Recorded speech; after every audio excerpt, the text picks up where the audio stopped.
En el corazón de la antigua filosofía estoica existía un poder que raramente era proclamado en plazas públicas o celebrado en grandes discursos.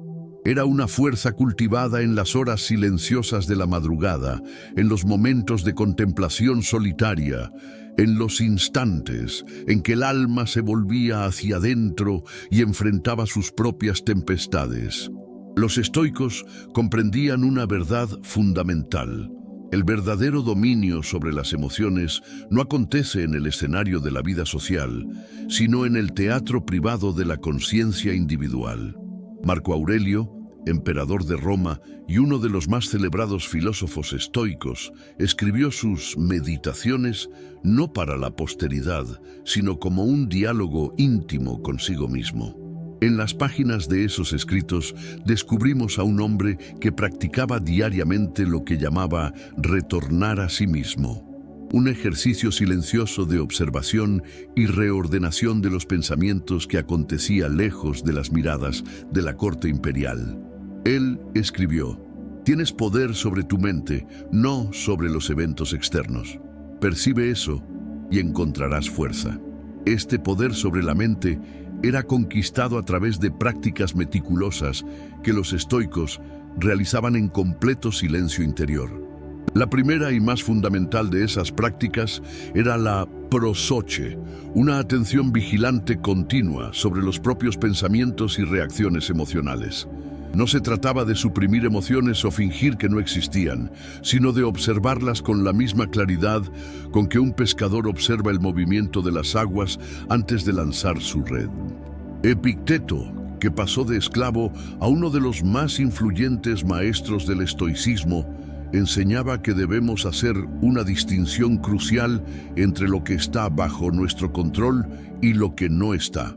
Esta dicotomía del control era practicada en silencio a través de un ejercicio constante de categorización mental. Cuando una emoción surgía, ira ante una injusticia, miedo frente a una amenaza, tristeza ante una pérdida, el practicante estoico aprendía a pausar y preguntarse silenciosamente: ¿esto está bajo mi control o no? Séneca, consejero de emperadores y autor de profundas reflexiones sobre la vida virtuosa, dedicaba horas de su día a un ejercicio que llamaba examen vespertino. Todas las noches antes de dormir, revisaba mentalmente los eventos del día, no con el propósito de autocrítica destructiva, sino para identificar momentos en que había permitido que emociones perturbadoras dominaran su razón. Este ritual silencioso transformaba cada día en una oportunidad de aprendizaje y refinamiento del carácter. La práctica del control emocional estoico comenzaba con el reconocimiento de que las emociones no son eventos externos que nos acontecen, sino interpretaciones internas que hacemos sobre eventos externos. Cuando alguien nos insulta, no es el insulto en sí que nos perturba, sino nuestro juicio sobre ese insulto. Esta comprensión revolucionaria permitía a los estoicos trabajar silenciosamente en la reformulación de sus juicios. El ejercicio de la premeditatio malorum, la premeditación de los males, era otra práctica silenciosa fundamental. Los estoicos dedicaban tiempo regularmente para visualizar mentalmente las peores cosas que podrían suceder: la pérdida de seres queridos, el colapso de fortunas, enfermedades devastadoras, la propia muerte. Lejos de ser un ejercicio mórbido, esta práctica tenía un propósito libertador. Al familiarizarse mentalmente con todas las posibilidades, incluyendo las más temidas, el practicante desarrollaba una serenidad que no dependía de circunstancias externas favorables. Marco Aurelio practicaba silenciosamente lo que podría llamarse visión cósmica, un ejercicio de ampliar la perspectiva más allá del momento presente y del propio ego. Cuando se veía tentado por la ira o la frustración, mentalmente se elevaba por encima de la situación, imaginándose observando la Tierra desde el espacio, donde todos los conflictos humanos parecían insignificantes ante la vastedad del universo. Este ejercicio no disminuía la importancia de la acción correcta, pero liberaba la mente del peso innecesario de las emociones perturbadoras. El silencio no era apenas el ambiente en que estas prácticas acontecían, sino parte integral del propio proceso. Los estoicos comprendían que mucho del poder destructivo de las emociones venía de la tendencia humana de alimentarlas a través de palabras, tanto internas como externas. La ira se intensifica cuando la verbalizamos repetidamente en nuestra mente. El miedo crece cuando continuamos narrando mentalmente escenarios catastróficos. Por eso, parte crucial del control emocional estoico era aprender a silenciar esta narración interna incesante. Cleantes, sucesor de Zenón como líder de la escuela estoica, comparaba la mente humana a un papiro en blanco, donde cada impresión dejaba una marca. El trabajo silencioso del estoico era garantizar que apenas impresiones verdaderas y útiles fueran aceptadas y grabadas. Esto requería una vigilancia constante en las puertas de la percepción, un esfuerzo silencioso y continuo de filtrar pensamientos y emociones antes de que se consolidaran en estados mentales duraderos. La práctica de la apatheia, frecuentemente mal comprendida como ausencia de emociones, era en realidad un estado de serenidad profunda alcanzada a través del trabajo silencioso sobre las pasiones destructivas. Los estoicos no buscaban tornarse insensibles o indiferentes, sino liberarse de las emociones que perturbaban el juicio racional e impedían la acción virtuosa. Este estado era cultivado a través de años de práctica diaria y disciplina interior. Un aspecto frecuentemente olvidado del control emocional estoico era el reconocimiento de la interdependencia humana.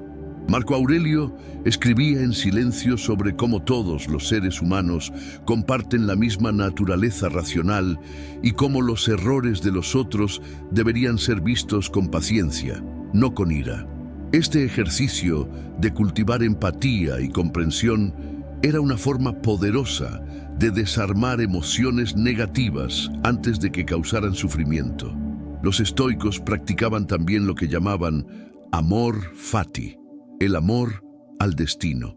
Este no era un ejercicio de pasividad resignada, sino una profunda aceptación interior de las circunstancias de la vida, combinada con el compromiso inquebrantable de actuar virtuosamente dentro de esas circunstancias. Silenciosamente, repetían para sí mismos que no podían controlar lo que sucedía, pero siempre podían controlar cómo responderían a lo que sucedía.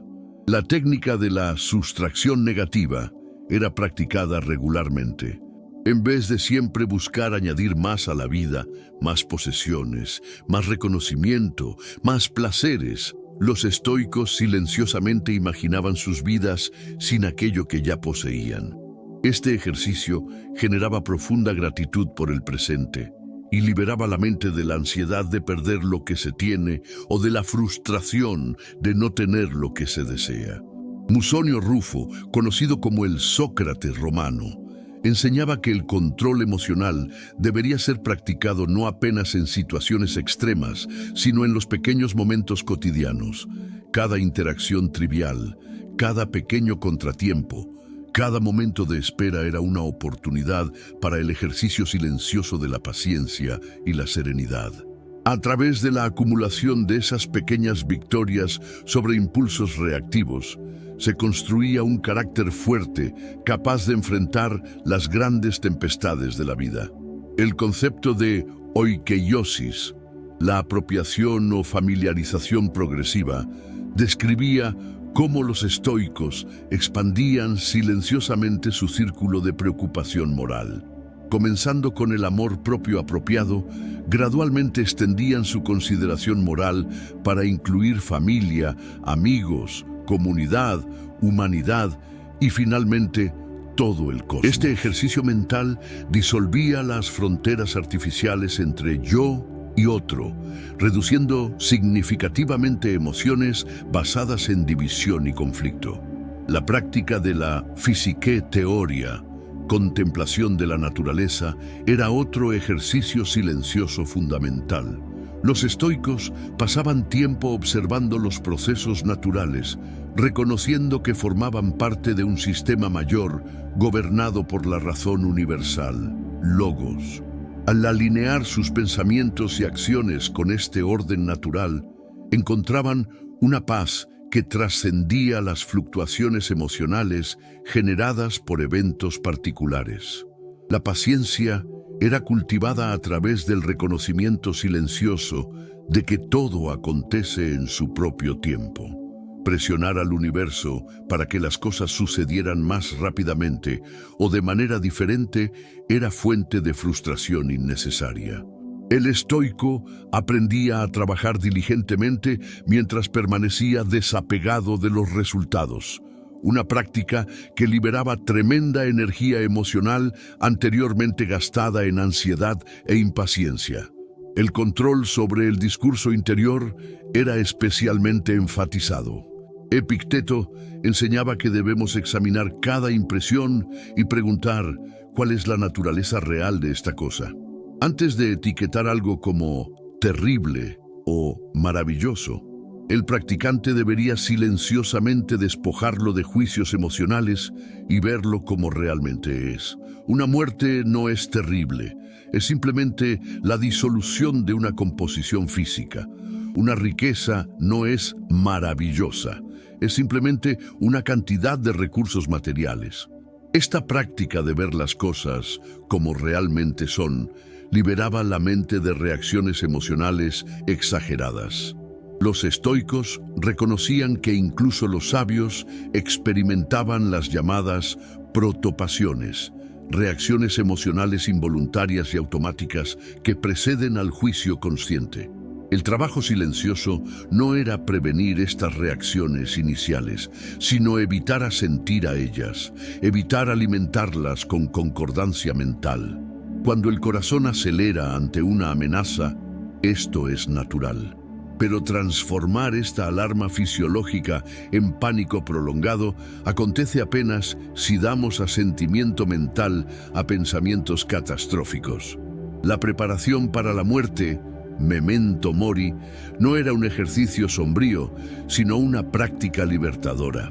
Al contemplar silenciosamente la propia mortalidad todos los días, los estoicos desarrollaban una apreciación intensificada por el momento presente y una perspectiva saludable sobre cuáles cosas realmente merecían preocupación.